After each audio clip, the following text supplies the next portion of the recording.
Yo, yo, yo. Hello. Hello, everybody, and welcome to Heelanhammer. On today's show, we discuss the latest army book as the Fate Weaver himself, Matt Ward, has another go at the Demons of Chaos. The question is, has he changed his ways? As the Siren Song now falls on deaf ears, is the new Broken more of a Nurgle gurgle? And as biker gangs everywhere are short on a few Harleys as the new hotness rolls into town, it appears the new bandwagon really is Khorne to be wild.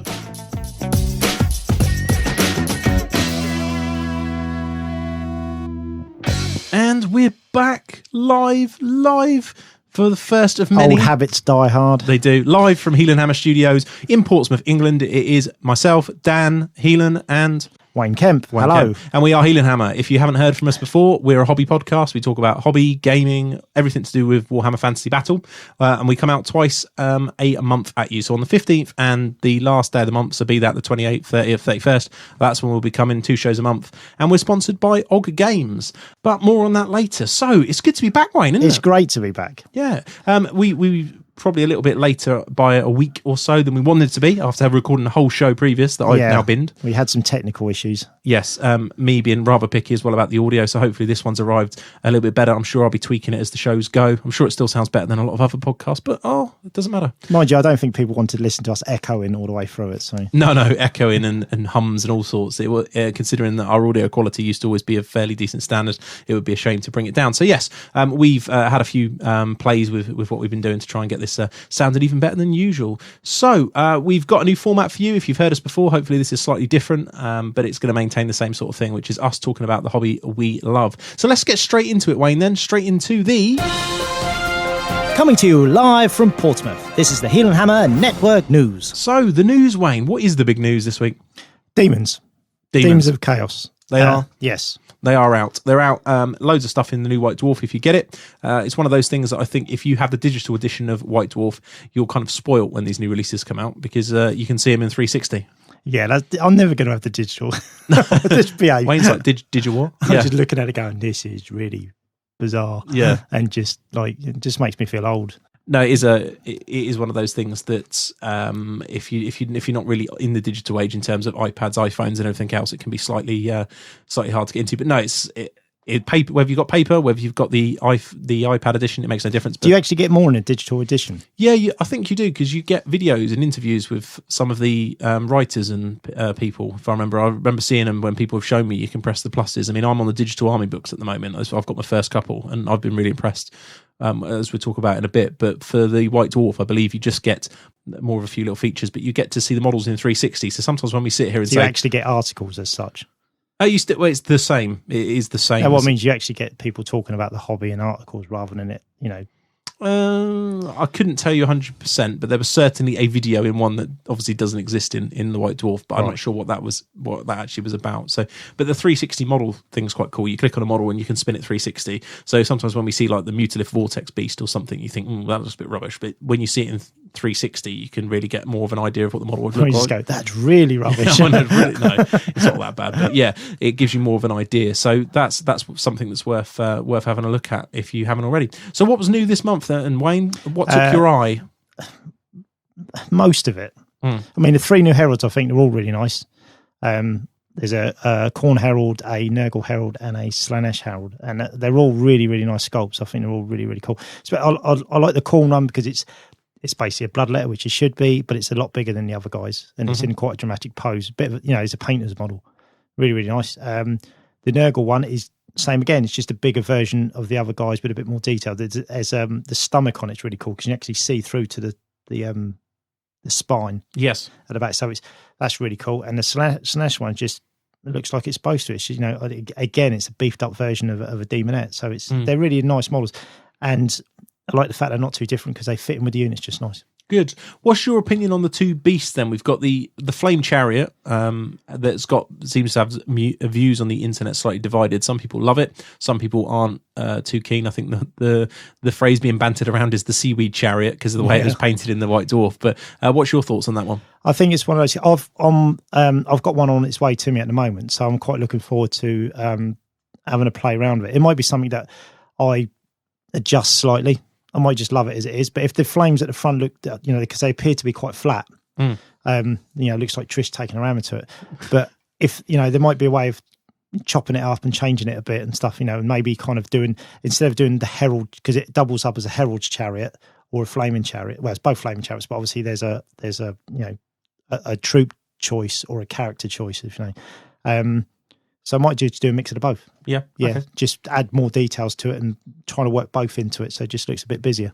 Yeah, I like the idea. I mean, one thing I think a lot of people are impressed with, and I am, is actually the versatility of the kit. Considering Games Workshop often get a little bit of stick for their pricing, that particular kit I thought was well worth the money in terms of what you actually get with it. Considering if you make the Flaming Chariot, you also get a herald on a disc as well. And I wasn't sure if you actually got the disc as such, because obviously I thought that was part of the chariot. I think it... But I don't think it is, because the disc I've seen him riding on is smaller than the disc that's on the Flaming Chariot. Unless it's kind of like an insert into something else. Yeah, I haven't seen the actual sprues, but I think you might be right. Yeah, I'm looking forward to seeing that, because if it is completely separate, that's well done, Workshop, because they don't normally do stuff like that, and then you're getting your money's worth. And the character itself is quite super awesome, I think. Yeah, very nice, yeah. Very, very nice. Yeah, so I was impressed with that one. What about the Khorne to be Wild, the motorbike?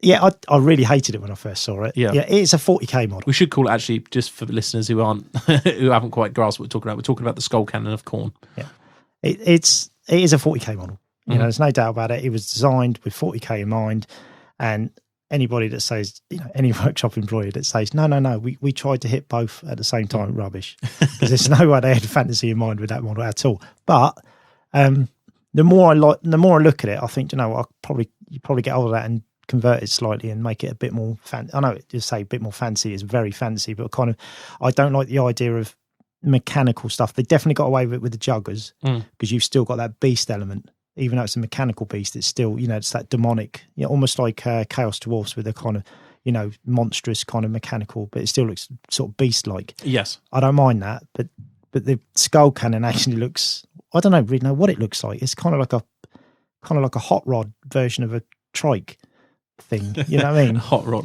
You can just imagine two of them lined up and this demonette in the middle with this big like ribbon in around going, go, to the first bridge and back. I like it.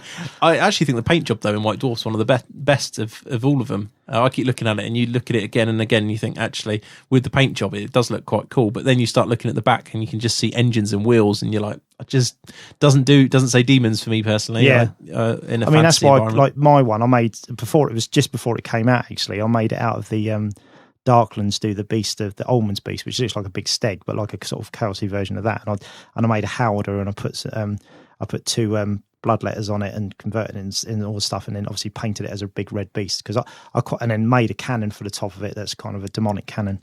But I preferred the idea of it being a kind of demonic beast chariot rather than this big mechanical thing. Yes. So but obviously if I do two, if I be filthy and do two, then I'm gonna have to do another beast one, because I think if I use that one and the actual model, they're gonna look a bit odd. Talk to me about a fluff perspective then. What do you think about a cannon in a demon army? Do you think it fits? Do you think it not? After playing with it, obviously, which we'll get onto later, I mean, I found as a chariot, it's awesome. Just as a chariot. You'd paid 135 points just to use it as a chariot, because it's really, really, really good. But what about from a fluff perspective? Forget rules, we'll talk about rules in a bit. What about from a fluff perspective? I don't really get the whole... I can understand any chaos power having a projectile weapon, but not Khorne. Because Khorne's all about slaughtering for the blood god and getting in there at close quarters and kind of, the whole blood splat, and the demons want to be around it and this, that and the other. Shooting stuff from long range. Also, isn't he a collector of skulls and therefore shooting his own skulls back at the people? Sounds a bit odd. Yeah. Which is kind of like, right, so you're collecting for your god, and then you're firing them back at the enemy. Kind of like, would he be too chuffed about that? Probably not. No, he's probably not going to be too happy. Or they're going to come up with a go, but these are minor skulls. They're not really important, and they're very trivial. So we just lob them back at the opponents. It's all a bit iffy. Yeah, we didn't like this one. Oh, we've stuck Carl Franz in there by mistake. Yeah. Sorry, lads. Or there's some geezer sorting through him, and he's like, oh, there's a chip in that one. Yeah, I chuck that in the cannon. Yeah, denied. There's a few teeth missing off this one. That do. Yeah, yeah, definitely. I didn't see too many problems with it from a personal perspective. I think, but the gamer in me thinks that it's good. So I think the balance it creates in the army list is definitely needed. I just think it would have been. I can see why they, because of the models coming out. Obviously, they did the flaming chariot, and that can shoot. It's got a flaming attack. You've got like a grape shot attack with it, or a different kind of flame attack. Well, I'll say flaming, warp flame, which isn't actually flaming, bizarre. But so I kind of get why, it's kind of, if they were going to do a cannon, they were trying to fit stuff in. And obviously they bought the plague drones out, so they had the big new Nurgle toys. I just think the projectile weapon should have been either Zench or Nurgle, because you'd obviously have this big phlegm thrower kind of thing. Yeah, that could work. Yeah. Like a blade claw catapult. Yeah, kind of, yeah. But this big, this, throws just a load of like putrid mess that's all plagued and rotten and, melts people and stuff like that. Or obviously the Zench stuff that does like a big flamethrower attack, almost like a flame cannon. But the Khorne seemed a bit weird. But maybe they just, once they worked it all out, they thought, we can only really do it with the Khorne models because the Khorne stuff hasn't really got anything new coming out. No. So they got pushed into that corner. Yeah, it's a possibility. But then from a 40k into that back to, it makes more sense in a 40k because the model is I think that's basically what they've done. They've made it for 40k and they've kind of shoehorned it into fantasy. Yeah, I can definitely see that argument. There's obviously the internet's been ablaze, and that's not a pun with the discussions on it. So, but yes, that's right. I think opinions are divided, but I can see it fitting in, so that's fine. And I think that was pretty much all the releases this week, so we won't dwell on that too much, other than to say that we both like the models, didn't we? The drones, of course, we should mention the drones. Honourable mention. Drones are, definitely mention, because the drones are the best models. I mean, I haven't actually seen them in the flesh yet, and just looking at them, I'm thinking, I've got a load of them on their way to me as well, along with the Flaming Chariot, from old games. So really looking forward to painting those guys, because I've got 3 boxes. I have 9 turning up. I've got 4 which are for this, the army that I'm doing, and then I've got another. The others I'm actually going to do another demon army straight after. Oh, okay. Well, we'll talk about this in your week a bit later. Sounds a bit weird having 2 demon armies, but there is a reason to. There's a reason. One's filth, one's not. Yeah, we'll find out. Yeah, I've ordered 5 skull cannons. Yeah, brilliant. So that was pretty much the news as far as Warhammer Fantasy is concerned, and plenty of it. So let's get straight into the main topic, which is our discussion about demons.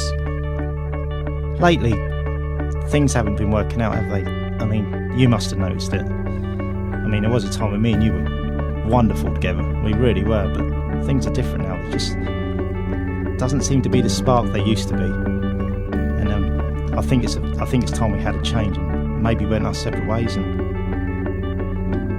I've decided to collect Empire. Need a new army? Go to oddgames.co.uk for up to 20% off and £1 postage on any size parcel delivered in the UK. Odd Games, the obvious choice. Okay, so the topic of this week is the discussion on demons. So Wayne, demons, let's talk about it. Let's have a look at the summary of the main changes first. So should we talk about what's out first rather than what's in? So what's out? We've got everything went up in points roughly. Yep, yeah, all the core choices. Well, no, one of them went down. The Demonettes were 12, weren't they? And they're now under 11. Mm-hmm. The Plague Bearers went up to 13. Yes. And the Bloodletters went up to 14. They did, which was probably overdue, to be honest, if you think about the 5-up ward and everything. Yeah, I think it makes sense, especially when you compare it to other troop choices. I think, that was going to be my viewpoint, which is if you look at people moaned about Empire models going up and... I can see if a high elf book appears anyone soon, I could see their infantry staying the same or going up, and people will be like, "What?" Yeah. But if you look at the demons, they've come in line now, which is quite good. Yeah, I can't wait to be a dark. I'm glad I'm not a dark elf player, because by the time that book comes around, surely those 5-6 point spearmen are going to be they're going to be way up. Tired. Yeah. So no, that's fine. Okay. So that's gone. Obviously, everything went up. Other things that disappeared. The Siren Song, as we alluded to in the little intro, has disappeared. Many people's nomination for the most broken thing in Warhammer. There's not many things that ruin games. I mean, if you'd ever seen top-end competitive grand tournament back in 7th edition with 2 Bloodthirsters flying backwards opposite each other so that they couldn't get Siren Song and things, it just made a mockery of the game, really. So that's gone. -2 leadership banner, all those kind of gifts are gone. The cheap flaming magic swords, all that, gone. But they've been replaced, as we talk about in a minute, with something quite cool. I think the Reign of Chaos is in the table, which you every time you ambiguously but it's presumed to be the demon player rolls on the Winds of Magic table, something happens in the game which can affect, and again there's some ambiguity. Anything under 7 is a bit derogatory, and then obviously everything over 8, say, well, 7's all right, nothing happens, but everything under that and then is not too great. Everything over that is a bit better. It's pretty good, as we discussed in our chat later about how the game went that we played. But yeah, that's an interesting chart. There's still some rules debate over how exactly that works because of the wording on it, but we won't get into that here.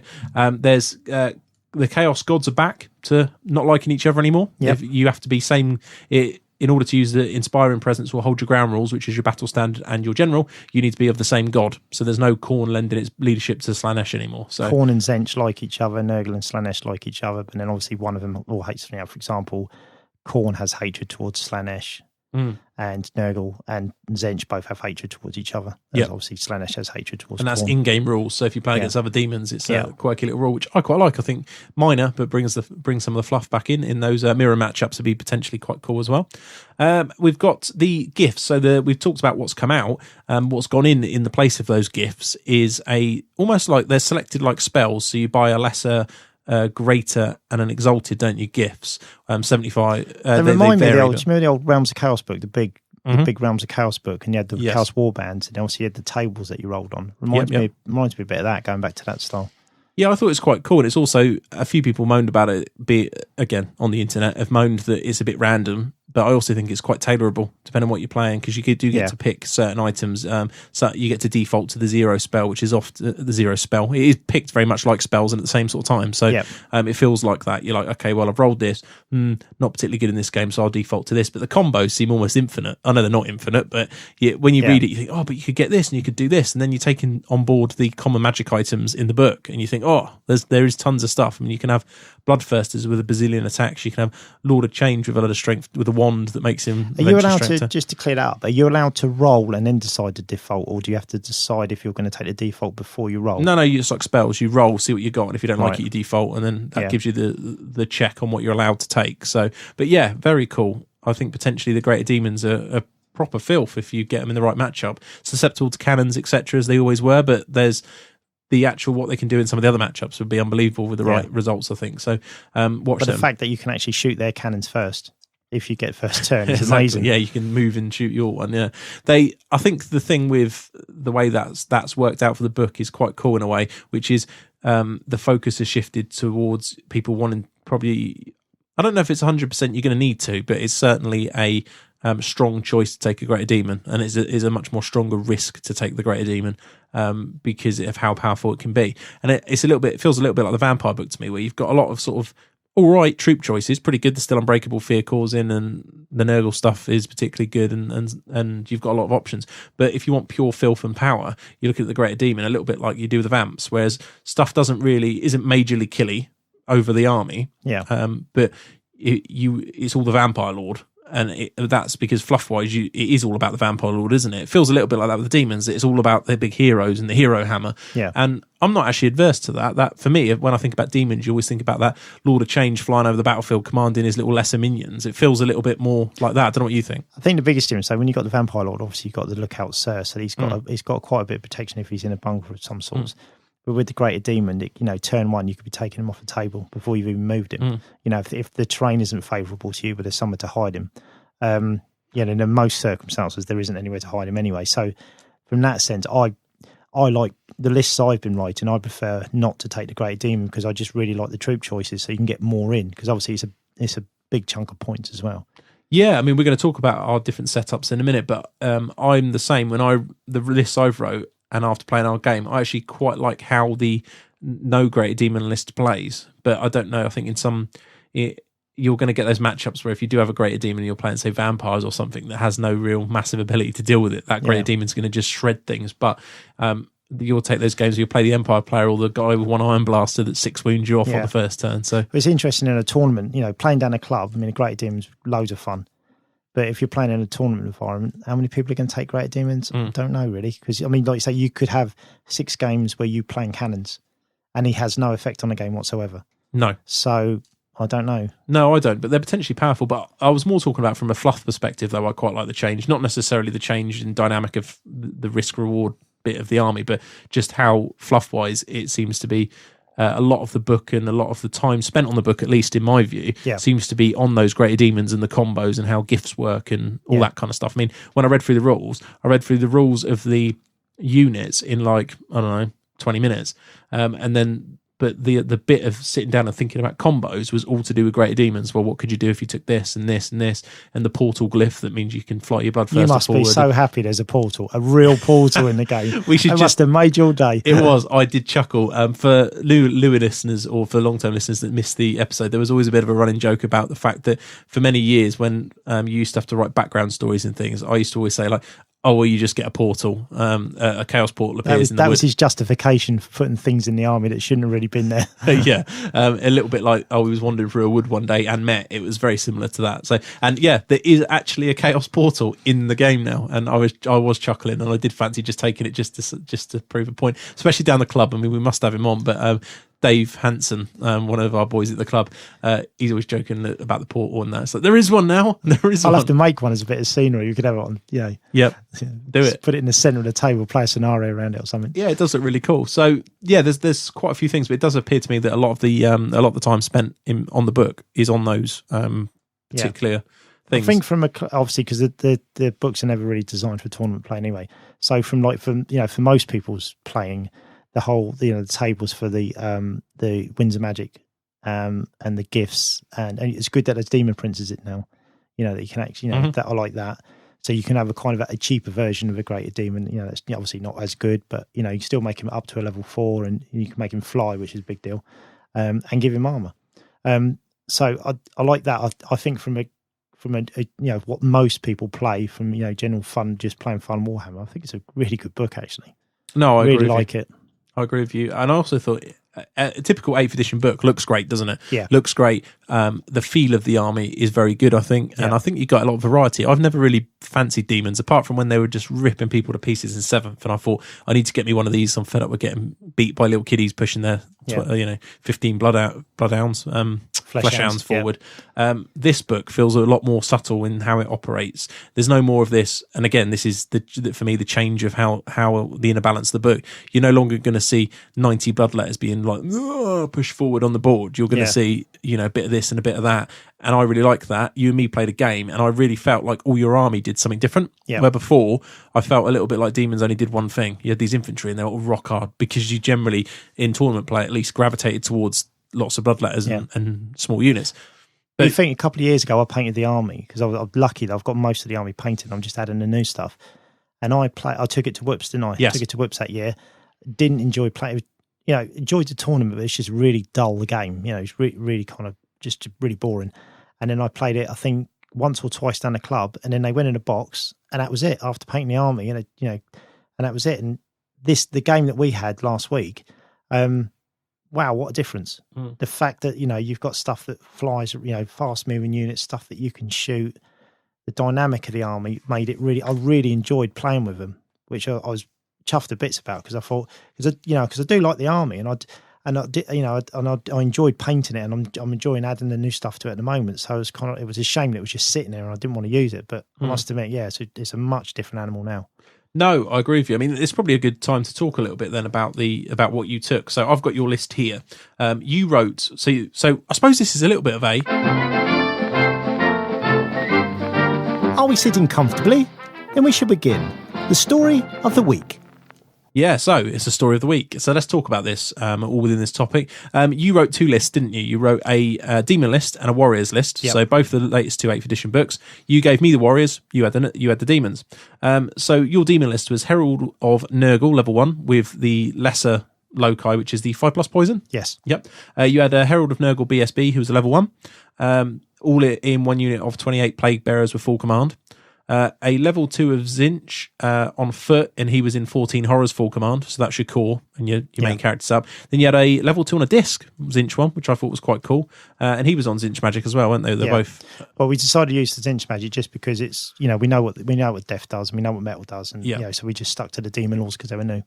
No, it was good. So are new. Yeah, so we considered taking metal because we were talking about it, and generally you might, because it was one of the things we discussed about, is the army might have a hard time against armor, but for pure sort of curiosity reasons, we didn't, did we? So that's fine. You had 1 skull cannon of Khorne, obviously, 1 burning chariot with the exalted horror, which was cool, 4 plague drones with the death heads. 2 times 3 screamers, 1 seeker chariot, the normal one, and 1 seeker chariot, the normal one. So two Seeker chariots, and 3 beasts of Nurgle in 1 unit, and that was the army. And that, I don't know if it sounds a lot when you read it or not, but on the board it actually covered quite a bit of board space, didn't it? And I don't know, but it felt like you had a lot of different units that did different things. Yeah, which is how I like to play. I like to cover a decent amount of the board and have. Well, I think that's the fun of it as well. If you've got a lot of different units that do a lot of different things, win, lose or draw, you're going to have a fun game. Well, in theory, you should do. It's one of the things I actually like about the 8th edition book, and a lot of the 8th edition books have had this success, I think, whereby the list. Yeah, okay, there might be a competitive build that gravitates to the top, but generally, if you want to, lots of units inside the books do different things. So you've got like the Orc and Goblin book, lots of different. There's lots of different units, isn't there? And I'm not just talking quantity, as I'm going to point out in a sec, but you've got pump wagons are vastly different from how Mangler squeaks work, even though they're random movement. Yeah, and you've got the artillery works differently, the core stuff, the Savage Orcs work differently from Black Orcs. There's quite a lot of difference there, I think. And the same with down this. To the Goblin chariots and the Orc chariots, obviously, because they're more predictable in their movement, but they're heavy and light chariots. Yeah. So there's a lot of there's a lot of variety in the list there, definitely. And this one for me does it. I mean, you've got a skull cannon that sort of moves and shoots. It's a good chariot itself. It's got killing blow. It's got high strength on the charge. You've got the defensive sort of plague bearers. You've got the plague drones, which are sort of medium to heavy monstrous beasts that are quite cool. You've got beasts which are just sort of soak damage but do a lot of mid-strength attacks. Seeker chariots, which are very hit and miss, not hit and miss, but very kind of like I need to strike in the right place, but maneuverable, and it all feels differently. Whereas the only book that I don't think that I've found anyway so far that doesn't really have that is the Empire. It's a little bit like you've got loads of choice, but a lot of it plays the same. So you've got men with missile weapons. You can either have guns or bows or crossbows. Then you've got men with either sticks or shields. Also, and they're all the same profile, one attack. They don't feel very different. They don't operate too differently at all, do they? No. And then you've got demigryphs. Okay, well they're just a knight that has a demigryph on the bottom, or then you can have strength 3 knights or strength 4 knights or strength 4 knights that are stubborn. For me that doesn't feel like there's a lot of different play styles. There is. Don't get me wrong. I mean, I'm reasonably enjoying it. You compare like demigryphs to plague drones. Obviously, the demigryphs are a lot harder hitting, and they stick around long because of the armor. But once you get used to playing well with the plague drones, the fact that they hover, obviously not on fly, so they're only moving 10 inches, but still that 10 inches and the way you can move with that 10 inches makes a big difference compared to other heavy cavalry. It's the charge as well, isn't it? We played it. They seem slow because you sort of bundle up with the line, but then you charge 2d6 plus 3d6 Swift Strider plus. Is it Swift Strider? Probably. Plus 10. And off you go. You fly it. You fly miles. And then you've got a Burning Chariot that does that. Celeste Chariots do it. It's quite fast. Yeah, it means. And I was surprised by the 2 Seeker Chariots. I thought they would be really naff, but they weren't. They were really good, weren't they? Especially with the armor piercing. It's surprising how much that affects. Yeah, because we spoke about the armor piercing, didn't we? And because it's just Demon of Slanesh at armor piercing, obviously the impact hits have armor piercing as well. The same way as you would get Killing Blow presumably on the impact hits for some of the others. For if you had Killing Blow special rule or whatever. So the Khorne one would be +1 strength. Yeah, because and then obviously that would apply to the Demon of Khorne, so it applies to the chariot as well. So and obviously because the you could say it's the chariot, but when you look at the model, the proper model, the model is the whole carriage, everything. It's a demon. So I like the chariots. That's really cool. I think they're quite cool. I mean, obviously chariots are going to have a bit more popularity with the Warriors book coming out and them being cool. But the demon ones, I think, are quite interesting. And I can't really work out what's good and what's not. Because you look at it and you're like 220 points of that massive exalted thing. But then you look at how many attacks it's got. And they're all armor piercing and all high weapon skill initiative. And you think, actually, in the right circumstance, that's going to rip face. I mean, you charged yours and a skull cannon into the Blood Crushers. And it put a Seeker Chariot, a skull cannon as a chariot, obviously charge that in. And I'll put the 3 beasts of Nurgle into your Blood Crushers. Yeah, and you wrecked them. And murdered them, Yeah. I mean, the beasts, they were already dead before the beasts went. I mean, you pretty much, they're as good as dead. You might as well have just charged your chariots in. But I was really surprised how much the armor piercing had an effect, didn't it? Because of the quantity of dice I was rolling. Yeah. I failed them and clipped on the corner. It was a brilliant little model, and of course it's so fast it should be able to guarantee its charge. So yeah, I was quite impressed by that. And really good against like Bretonians, because you think it's still strength 4, so they've only got 6 up ward. Even though your armor piercing goes, so effectively the armor saves like they've been hit with strength 5. Yeah, but they're only going to get the 6 ward instead of the 5 ward, so that makes a big difference as well. Definitely. I mean, some of the other changes we didn't get to have a look at because, as we'll discuss in a second, you slammed me off the board. Basically, was pop tests, break tests. That's changed now to literally be like it was a pop test, where a 6/6 you take a unit off there, and a 1/1 is you get all the models back you lost in that round of combat, don't you? I think. Yeah. So quite cool. I think. But you can still disappear in theory, because if you didn't have many models left, because you still have to take, you still lose the combat as such. Oh, okay. I haven't read it in enough detail. So, but yeah, right. So what it works out, if you're replacing model, if you say like you took 3 wounds that round, you'd replace those three guys because you rolled the 1/1, but then you still have to calculate the damage you take from the combat. Oh, okay. Interesting. So effectively, you could still use the unit. Well, that's how I read it anyway. There is one thing I've got to say, or as impressed as I am with the book, I do think it almost took a slight backward step in terms of clarity that some of the other books have been really good with.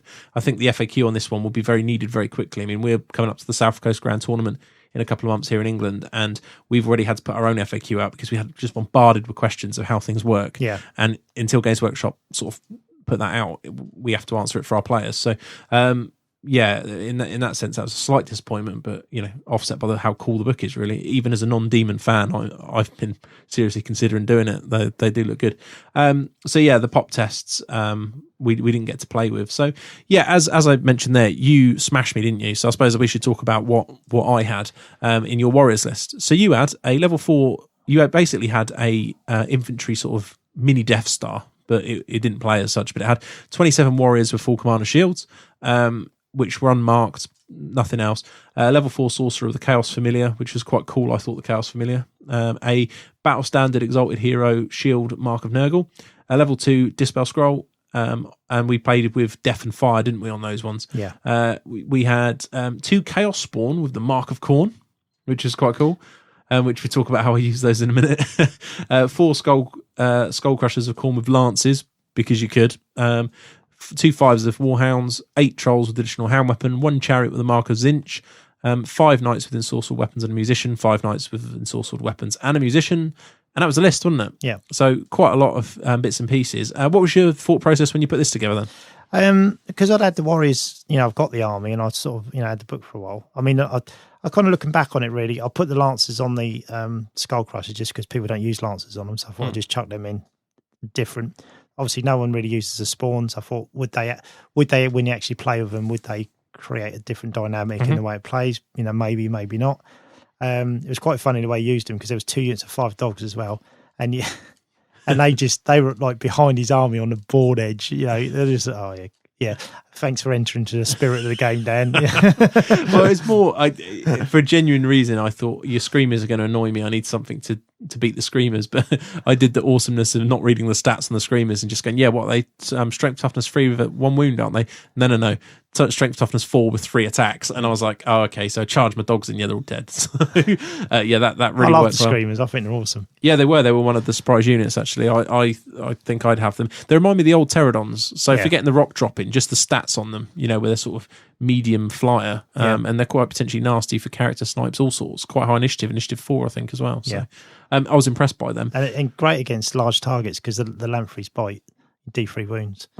So I want to up that to 2 units of 4 because I think if you did a double flyover with a 2 units of 4, you could really do some damage with those. Yeah, there's a lot of dice rolling, isn't there, to resolve it? It's like there is. Yeah, D3 hits per model, 4 plus you hit, then you need to roll to wound. So yeah, but they were quite cool, I thought, and because they're reasonable in combat, I think a lot of light units will have a trouble with them because they're fear causing. So and that's underestimated sometimes when they're charged. If you're out the back or away from general and things, it can make a big difference. And they're also good for kind of covering if you do take a herald on a disc. I don't know if I would in future games, but I certainly wouldn't take him in a tournament game because I think you'd be taking him off like the first turn most games. He was the first thing I tried to shoot at when he was the guy. Yeah, but he stuck around, didn't he? He was there for he was there for a while. But the screamers were flying around with him. They kind of offer him a bit of protection from some stuff, when units kind of willy-nilly charging and stuff like that. So I quite like that. Yeah, I thought it was all right. And the thing is, he's not that expensive, is he? I mean, your guy, what is he? He was 145 points flying around on disc. Yeah. It's not that bad, really. I suppose I'm not sure how useful it is overall, but you had the model and it was worth playing. But yeah. So the game went pretty much like this. I ambled forward, thought, you've got nothing that can beat me, and then you combo charged my 27 warriors with the drones, the Nurgle block that was deep, and that was it, wasn't it? It was just those two. Yeah, just those two, and you put them in a double one in 2 seconds flat. I know we had some magic buffs in play. You had Curse the Leper on, so your beast wounded me on 2s, which made a bit of a difference. But I was just surprised how resilient your stuff was at -1 to hit. I mean, I was obviously high weapon skill warriors, and the it was a nightmare. -1 to hit on the Nurgle stuff is just the best thing, I think, because it just influences the game more than anything else. Yes, it influences the combat, I should say, more than anything else. Yeah, I think it brings it back to that whole, I find it a little bit more of a combined arm. So rather than just going, my Bloodletter unit is awesome in Horde and I just push it forward and kill you, it's a bit more like, okay, well, I need a deep unit like the Nurgle bunker to clip on this corner and break the Steadfast, and then this unit can go in here with a bit of high impact and try and get the wounds. Like, you put a couple of small chariots in and the block, and then you break it on Res and Steadfast. That kind of, it feels a bit more tactical than That's what I think is a great thing about the Slaanesh chariots, because the Seeker chariots, because if you tag them on, you got the main chart, usually they'll get in because they move quicker than anything else. And if you can tag them onto combats, just having those impact hits and a few extra attacks that they've got with the armor piercing, they can really make a big difference, I think. Definitely. And of course, you had quite a lot of stuff in your list, but we didn't have any ambushing flesh hounds, because I think they're quite a potential quirk for the list. And I don't think it's hard for you to fit it in your particular list, because they're a couple of 100 points. They'll be out in the next game. I've got 5 painted. Yeah, so. Yeah. I don't think they're too hard to fit in. I think that's another thing that's really good about the because the flesh hounds are hunters, aren't they? Yes. Yeah, they're hunters for and the fact that they've got the ambush rule, it lends to that idea that they are hunters. They're kind of working on their own. Well, they need to go and get the skulls for the skull cannon. Yeah, quite clearly. Very good point. Yeah, obviously they're collecting them as they're bouncing off the guys. They're collecting them off from behind. Yeah, they got them spiked collars for a reason. Just whack them on there. Yeah. So they got like special Velcro around the collars. They just sort of rub themselves up against the skulls. Like dogs picking do. them up as they go. Yeah. That's it. Come back here, Fido. Yeah. But it did, didn't it? I mean, that ambush rule does really lend itself to the whole what flesh hounds are about. So I like that. I think that's really cool. No, I do. And again, you think the amount of unit choices you could put in and we didn't have in that game, and that was just one game. We could have had the Exalted Chariots. I doubt you're ever going to see one, but you could have had the Skull Cannon turned into the Altar of Death thing. The Skull Throne. Yeah, that. The Skull Throne. Yeah, just loads of units. I mean, Blood Crushers we didn't have, and most of the other core, Slaanesh. I did find the Flaming Chariot quite hard to use, because obviously it flies, but it's a chariot, so it can only move 10. I found that a bit awkward to use, because it's trying to get that point where you can actually jump over, because you want to get behind stuff, really, don't you? So I think the problem you had as well is that you the way you'd set your deployment up, and the fact that my army was quite fast and pincer-like, you couldn't really get into a decent position. But I actually think I was worried about advancing on you and you hopping down my flank and shooting me, because it's quite hard hitting unit, isn't it? And then you could, if you got really bored, charge in the side or back of me. So because in a sense, I had to move it. I moved forward and realised that I wasn't going to get past you with the movement, so I had to move back. But even though it didn't do anything in the whole game, it did in a sense, because it stopped you advancing, because obviously you didn't want to take that risk. So it did earn its points. Definitely earned its points. It still doesn't seem that expensive. I know it's still, 170 points. So it's 150 basic, and obviously the blue horrors upgrade. So obviously if you're near an enemy unit, they get -1 on their leadership. So obviously you do the whole combo charge and you get that fly around the side for the to add to the, or just the panic test. Because you think even the steadfast, because obviously that's even going to affect the steadfast, isn't it? It's still -1 leadership. So you could, you got a really good chance of breaking stuff then. No, I like it. Okay. It was good. It was good. And I thought your list was pretty good overall. Your demon one, it was just quite a nice mix of stuff, and with a lot of play, could be quite tasty. I'm going to give it a go with my Empire, because I think with a list I'd written sharp end tournament play, I would have fancied it a bit more, but I still think it's quite hard to break down because of all the fast charging stuff. Yeah. So there's a lot of ifs and maybes. So like if I've got a unit of demigriffs, I think, okay, I should be able to match up on any of your units. But that's all right. But if I, for instance, get stuck on your Nurgle block and you countercharge me on the corner with an armor-piercing chariot that happens to kill a couple of wounds, it doesn't take much, does it, to break me? And then I don't do a lot of wounds to you hitting you on 5s. Yeah. So, yeah, quite nasty. Quite nasty. I was impressed by that. On paper, it didn't look a lot. And also, the Reign of Chaos table was good, wasn't it? You took off a chariot. I know it's, again, it's first turn, that wasn't it? Yeah, it's reasonably lucky, but it was roll a 6 for each enemy unit. So and again, I know there's people screaming, no, it doesn't work like that. But we'll have to wait for an FAQ. But I'm pretty sure that's the way they'll FAQ it with regards to the discussion. Is it says each enemy unit and friendly unit with the mark of blah blah blah on some of the results on the table, and is that each enemy unit full stop and each of your own units with these marks, or is it each enemy and each friendly unit with these marks? So no one really knows, but we played it as each enemy unit and then friendly your units with that mark. Yes, because that makes sense. Yeah, otherwise I don't really see the point. It affects two armies. Why put it in there? So, but that's how we played it, and I think that's generally how it will get FAQ'd. It would certainly make sense. But you killed my chariot before I'd moved, didn't you? 8-9 result. You had a 6. The thing didn't scatter, and it was just like a strength 9 stone thrower or something, wasn't it? And just took it off, and I was like, oh, that's pretty good. So yeah, that was cool. That was good. What was funny about that, when we actually rolled on a table, we was like, oh, we'll do it. This is going to be pointless, a waste of time, but we'll do it. And then I took a chariot off, and I was like, this is ace. Yeah, I forgot to roll for my 6-up ward save as well. I gave you a 6-up ward. If you did. don't want to use it, I did ask you why you didn't. And you were like, well, 6-up ward is great, isn't it? And then I forgot to roll it. But anyway, so and the Warriors list was interesting. It's not necessarily something I would have taken. I'm not sure I like the idea of all those characters in that block being it's kind of fighty, but it's kind of don't want to fight because it's got the wizards and stuff in it. But as you rightly said, it's kind of like, well, where do you put them? What do you do? And I thought, do you know what would be a cool idea? Is let's Heelanhammer this list. Let's get my hammer out, whack it. Not chop it up majorly. Keep your model selection and those units, and just see if we can make it slightly better. Yeah. So this is what I came up with. I thought, first off, the Warriors would be much better with halberds. I don't know why. I just thought they'd be cooler. The problem I had is when I instantly did this is I didn't realise how many... Well, it's not how many points they are. I did realise how many points there were. But if you give them halberds and the mark of Khorne, that unit turns from sort of 450 points, I think it was, bang on or near enough, to 500 odd. And most composition packs wouldn't allow it. Yeah, which I think that's why I did it at 450, because I knew that was the maximum you could take in most tournaments. And that's why they weren't marked. And I actually think that's something to bear in mind from a composition pack point of view. When I'm writing the next one, I think foot units of Warriors should be able to be 500 points, because you can't get a decent, near enough a horde, and they're not even that good these days, I don't think.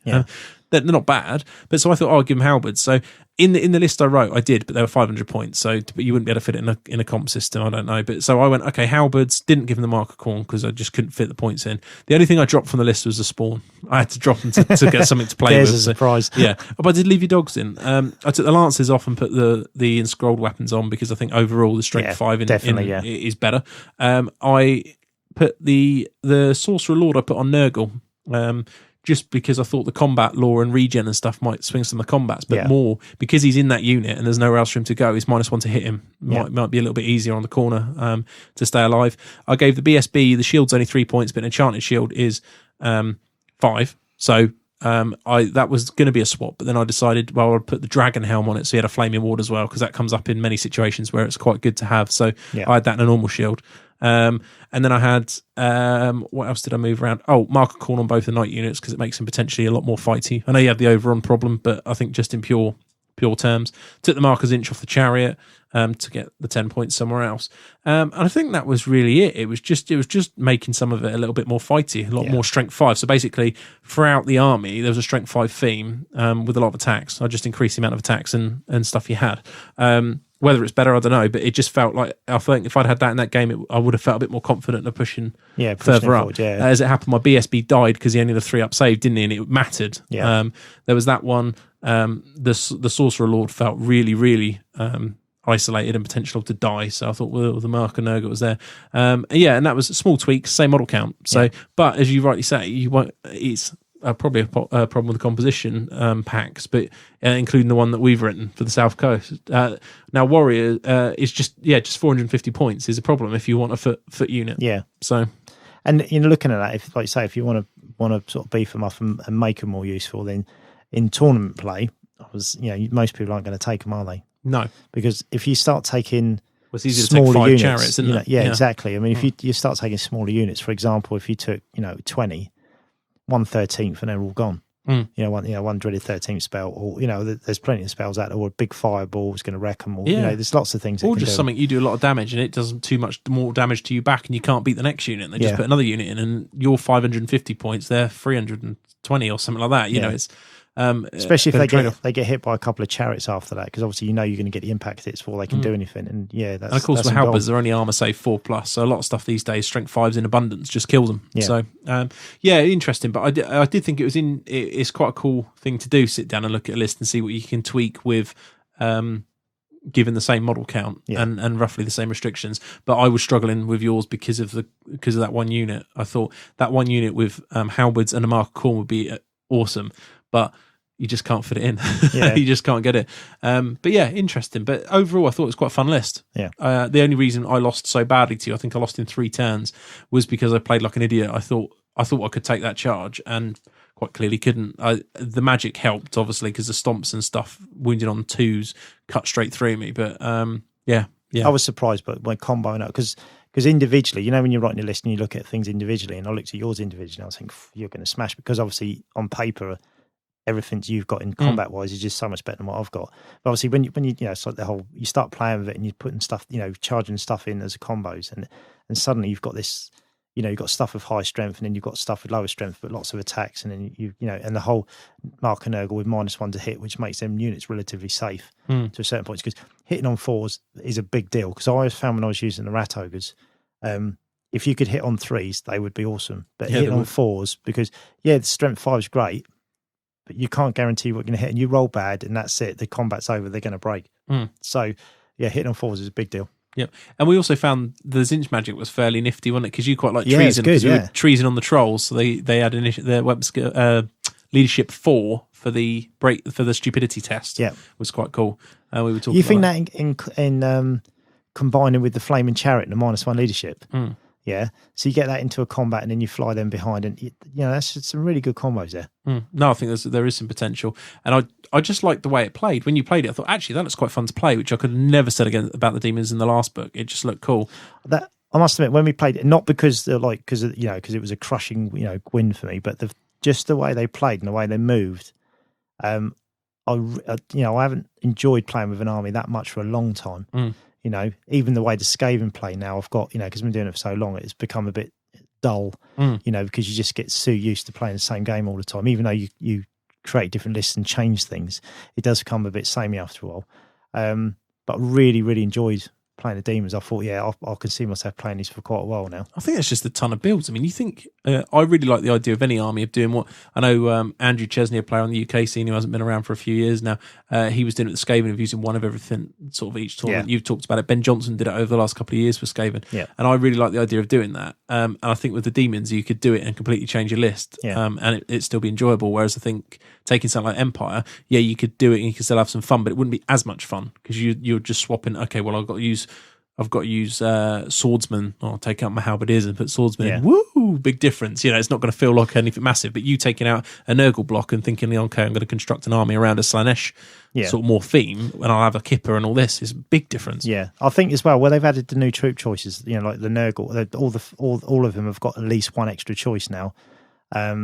It means doing the themed army is much, much better now, because when you've got you've got 4 or 5 troop choices for each lore, for each god, you can do the themed army and actually have a difference in units. And I did some other lists where instead of just having the 4 drones, I dropped a few things, changed a few things down. So on the other flank, I had the 4 blood crushers, because I think the blood crushers are excellent as well, because they're really, really hard hitting.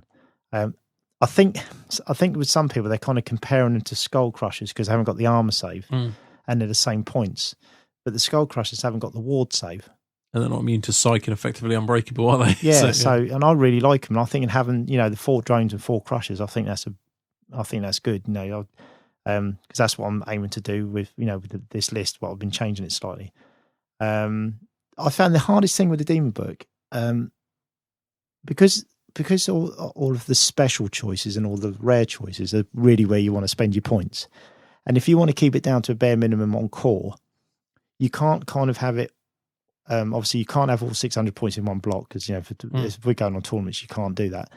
So then you end up with a good sized block with how you want it, and then you haven't got quite enough points to do with the second block. No. And you don't really want to spend more than you need to, because obviously you want to spend it on other stuff. So then you end up like I did. I ended up with the Zench block with just 14 I think horrors. you'll see that a lot. You know? Yeah, it seems to be the most efficient way of spending your core points, and that unless you go for 2 sort of medium-sized blocks, but I just don't think you would. You'd have one big and one small, because you're probably going to have, most people are going to have that level 2 wizard kicking around somewhere, I would have thought, and it's the ideal place to put them in it. In a little unit like that. Yeah, definitely. Yeah, I mean, I worked on a list where I just had the 2 level 1 Nurgle guys.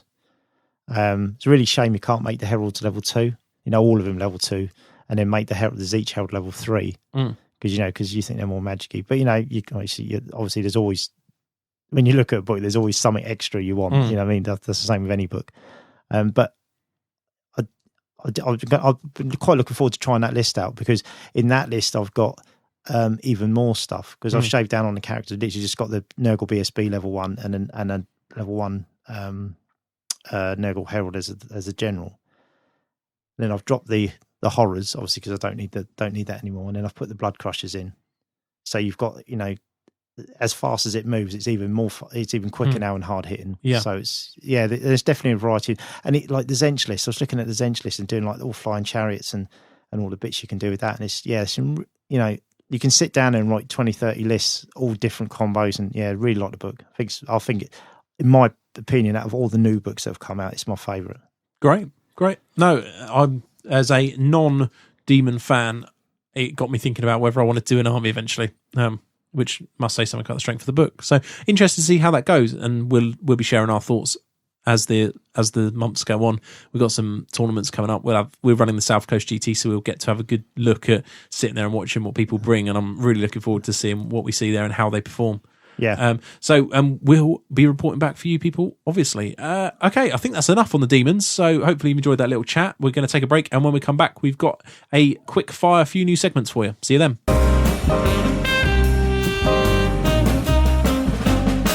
Just dip it. And we're back. So, moving away from the demons then, Wayne, let's talk a little bit about our other favourite new book, Warriors of Chaos. And in this section, we're going to be talking about ideas for themes. That's generally the idea of this particular segment. So, you had an idea for Warriors, did you not? Yeah, I think a popular thing with Warriors, obviously, because the way the marks are working now is going to be Nurgle. I think a lot of people are going to steer towards Nurgle, because there's a load to talk about Nurgle Demon Prince, which is really good in the Warriors list now. But I quite like the idea of veering away from that, because you don't really see many Zench armies. No, you don't. And I quite like the idea of having a flame theme throughout the army, to doing everything in, because in the book you've got that kind of bluey silver armor. Yes, which I really looked cool. If you went like a stage further that, and you did a non-metallic army, and you actually did it with proper blue armor, flames coming off the shoulders, which with a bit of practice, flames, basic flames aren't that hard to sculpt. Literally just a matter of sort of dragging the green stuff around, and once you do a nice paint job on it, it kind of looks like it's supposed to anyway. And it's going to be like blue flames, so it's going to look a bit weird. So if you kind of did like the backs of the weapons and maybe the helmets, tops of the, make it look like there's this ethereal sort of flame coming off them. I think that would work brilliant. I think the army would look stunning. Blue glazes on silver armour, I quite like the idea of as well. Yeah. I mean, that's the way they're done in the book, isn't it? It's kind of that kind of blue wash that's gone straight over the silver, with a kind of nice, really clean, bright silver. I think, really, really good. But if you could carry that theme right the way through the army, I think it looks, fantastic, especially if you, for those people that took a slaughter brute, and you had the kind of flames coming off it, the same thing. It's all that, everything's blessed by Zench. I think it'd be quite an unusual army.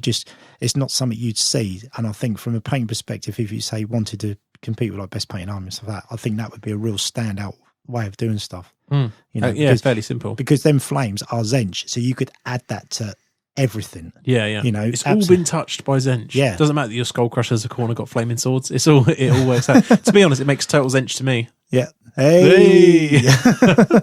Because I was thinking about what you see commonly, and obviously Nurgle is when you see a really nice Nurgle army, it's fantastic, and there's a hell of a lot of work gone into it.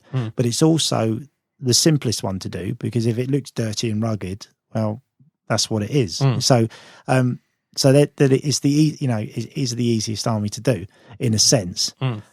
But I just think that, the people, I think because it's got to look really clean and crisp and kind of hit you, people kind of steer away from this whole Zench thing on a whole. But I think, sometimes you just need to try, have a go at it, see how it turns out. As you say, I think because the Zench guy on the Demon Steed or the disc with the 3-up ward save with the reroll ones is prominent, I think it would make quite sense to theme the army that way. Okay, you're not going to necessarily play those units like that. You might have marks of Khorne kicking around, but as a painting theme, it'd look really cool, wouldn't it? So yeah, purely as a painted theme, because it's keeping that continuity. Because obviously, if you've got different, it's very similar to the demon. This, when people they paint a themed demon army and it's all one color, and then it's tricky to get that one color because you don't really want to use a red, a green, a blue, or a purple, say, or a pink, because obviously they're colours that denote a certain god.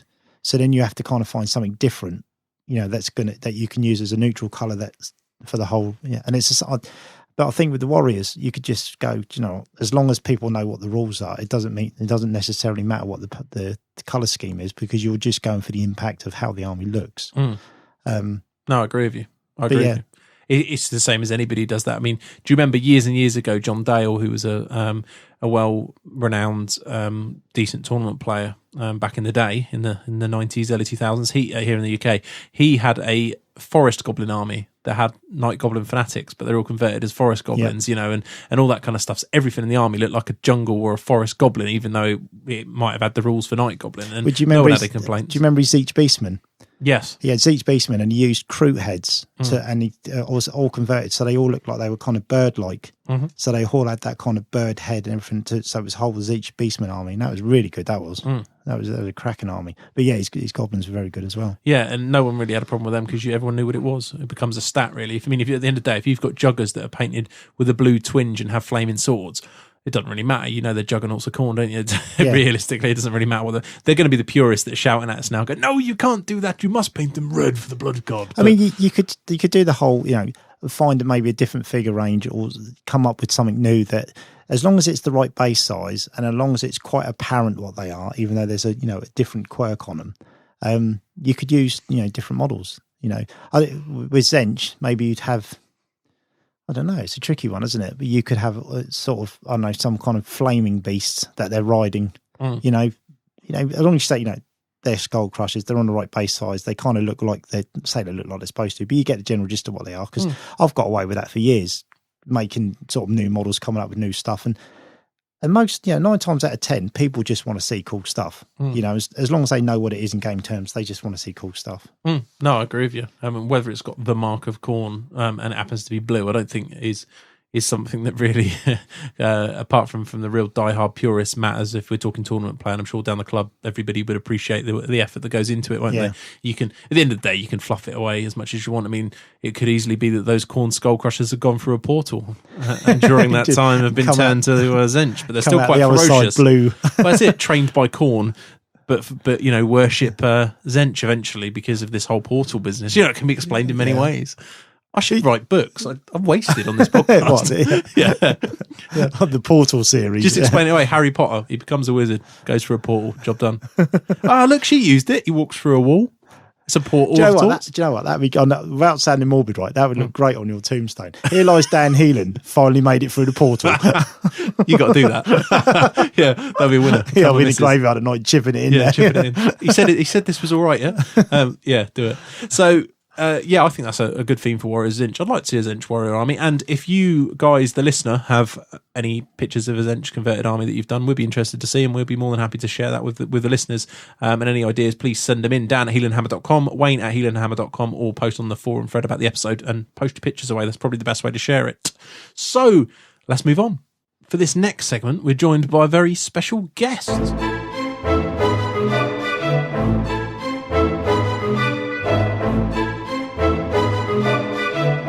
This is the War Room.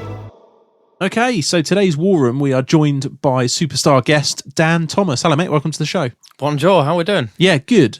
Not too bad at all. Now, if you're a member of the Saucy section, you may have heard Dan talking to me about Empire for about 50 minutes previously when we discussed how his list went at the last two tournaments and just had some good Empire chat for those of you who are interested in Empire. I think it's probably something that's worth having a listen to, even if you're not an Empire player, because it does discuss the matchups against different armies that he faced. So if you're a general of one of those armies, always interesting to hear it from the other side of the board, I think. So this War Room, we're going to talk about, from an Empire perspective, because we're hot on the Empire this week, we're going to talk about the new Warriors, the new Dock, the new Demons of Chaos. So have you had a chance to play any of these, Dan, at the minute? No, I haven't played them yet. I've read the books, got a couple of games lined up, hopefully fairly soon. So Brilliant. Well, this is good, because if you haven't played them, that's even better, because it's exactly what the majority of people, I think, are probably going through at this time. So let's talk about the Warriors first, as they were chronologically the first ones out. What are you thinking? Anything particular? Now we're talking singles events mainly, because you're a tournament player, but you could also relate this to a club environment where there's a lot of people suddenly coming out of the woodwork with Warriors. So you're going to turn up at a local gaming club you haven't turned up to before, or you're going to turn up to a new tournament.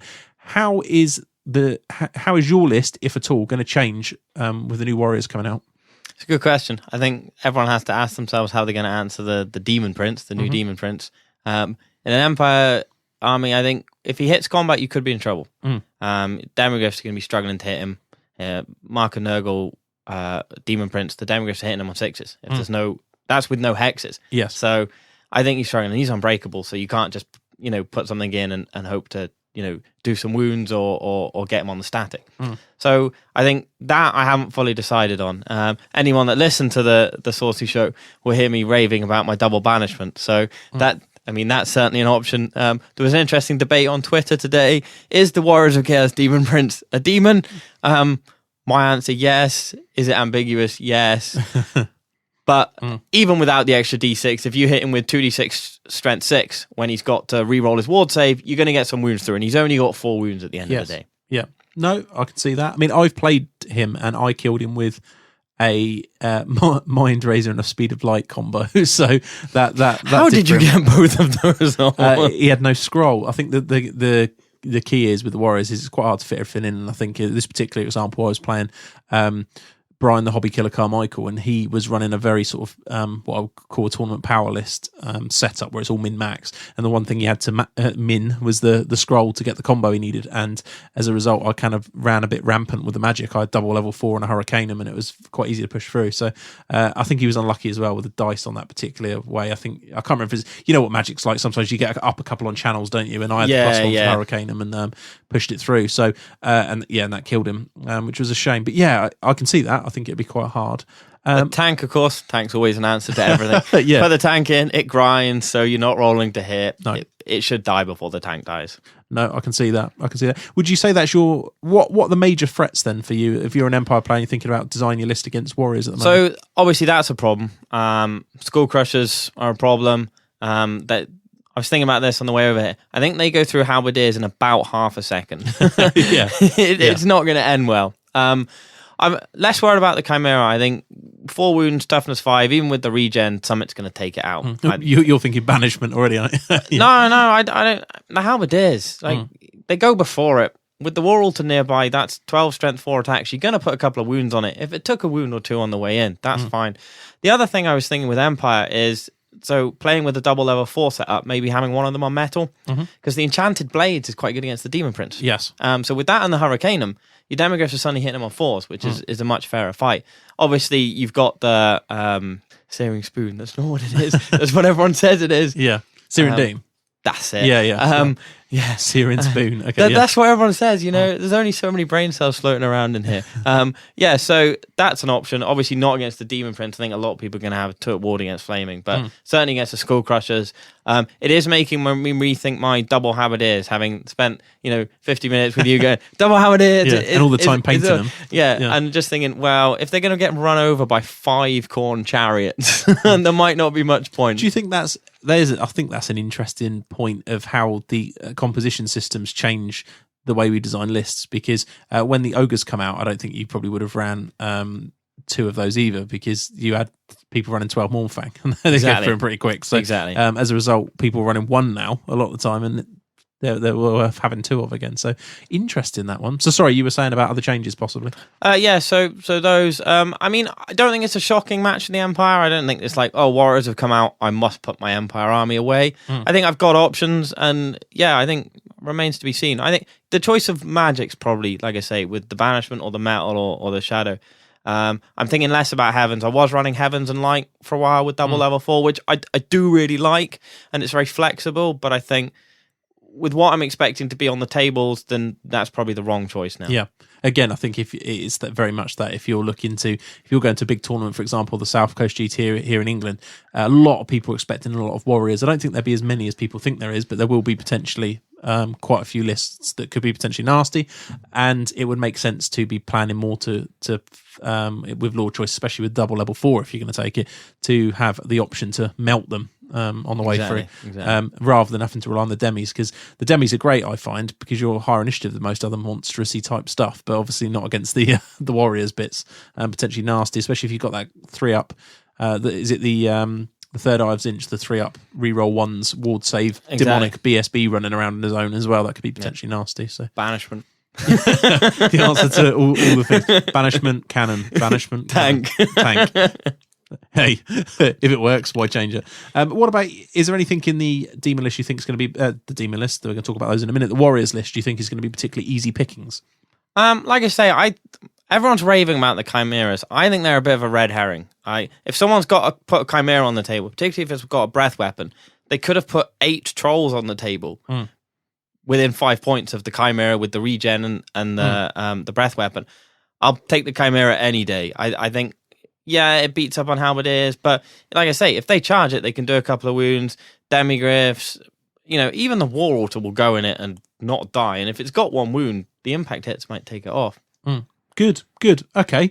Well, there's some things to consider, and I agree with you. I think Lord Choice will be the main one, and whether people start tweaking to take the likes of Hell Blasters or different bits and pieces if they're expecting to be run at. I don't know if it changes the list design in terms of setup where it becomes slightly more defensive choices go in the list. I don't know. It depends very much, again, on how people decide to run Warriors, if they're very aggressive or not, and how they make it up. If it's all chariots and things, I think to a degree you're not always that worried about them.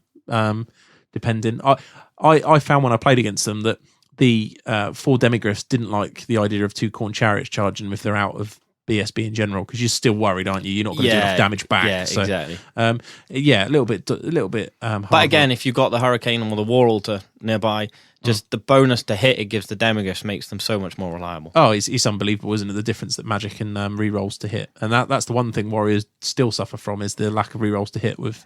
And they've lost Heavens. Yeah, exactly. So lack of rerolls might not be too as bad as you think for your how it is. Yeah, exactly. Necessarily. Okay, let's talk the new demons then. So what do you think about this? I mean, what would you say is the major threats that you're looking at with these against the Empire? So I think overall this is a good thing for Empire. The lack of Master of Sorcery and the lack of Bloodletters being strength 5 all the time, and the more points to get hatred on them means that, you don't, like before, you had to almost build an Empire list to deal with Bloodletters, particularly if someone ran 90 at you.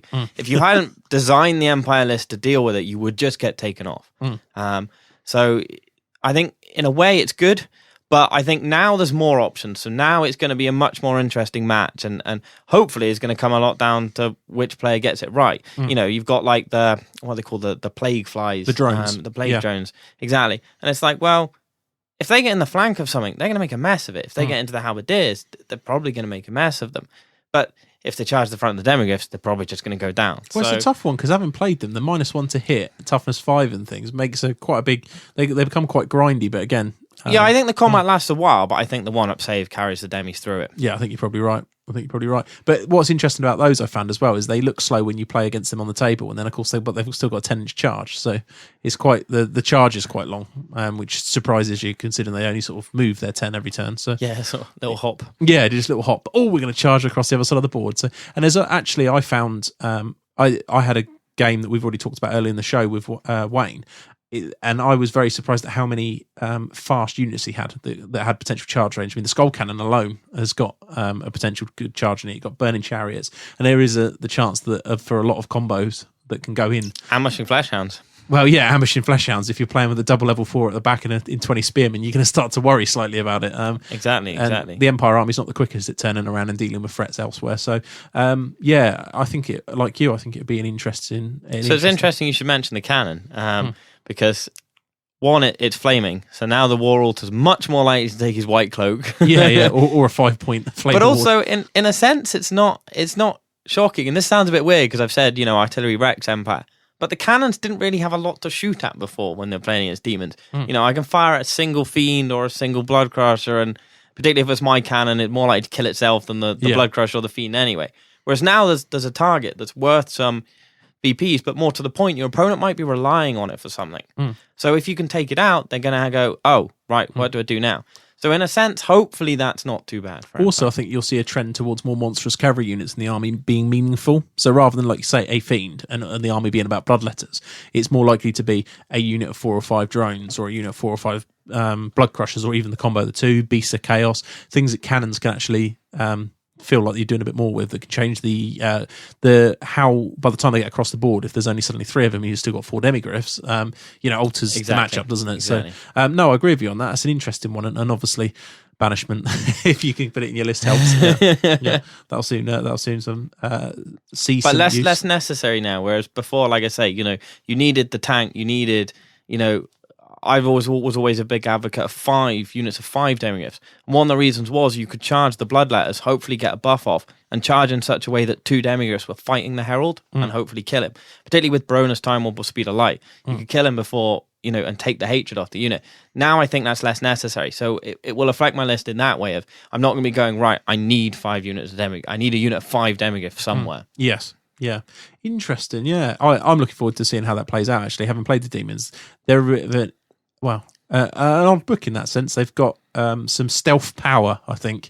Initially, when I first read through the book, as we've talked about earlier in the show, I thought that they weren't necessarily that powerful. But as you start playing against them, I think they're fairly solid. So Empire players everywhere should start thinking about how they're going to go. But yeah, I suppose that is the main thing from an enjoyment perspective more than anything. At a tournament end, you're not going to be sitting opposite a load of strength 5 bloodletters that have the D6 charge banner. that exactly, and I think your phrase stealth power, probably that's exactly what I'm thinking at the moment. I'm a bit worried that because I think South Coast will be the first tournament where I play against them in a tournament, and I'm a bit like I can't do that much beforehand because I don't actually know what people are going to take. No. With the Warriors, it's a bit more obvious. With the Demons, it's not, and that could be almost as bad. Yes. In the sense that someone's going to put something on the table and you're going to go, oh.